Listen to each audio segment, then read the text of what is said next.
Yosh oila uchun 56 kvadratli xonadonni qanaqa qilib planirovka qilganimizni ko'rsatib beraman. Asosiy eshigiga yaqinlashamiz. Eshikdan kirib turib chapga qayiladigan bo'lsak, 1.60 ga 1.40 lik joyga birinchi sanuzelni joylashtirganmiz. Bu yoqda bitta rakvina va bitta unitaz joylashtirganmiz va rakvinaning ikkita chetida kimyoviy vositalarni saqlash uchun shkaflarimiz bor.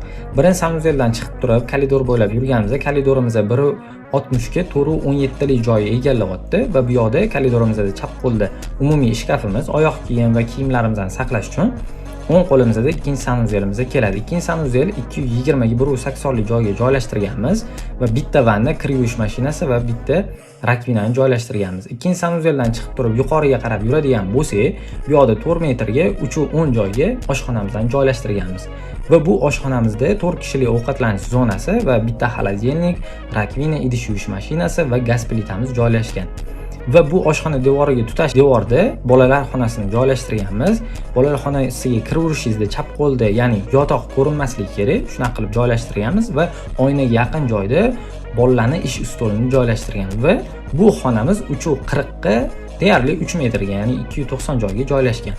Va bu xonaga yaqin joyda uje kattalar xonasi joylashtirganmiz. Kattalarning xonasi 4 metrga deyarli 3.5 metrga joylashgan.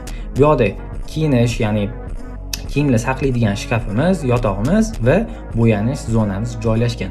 Agar sizga video foydali bo'lgan bo'lsa, obuna bo'lishni unutmang.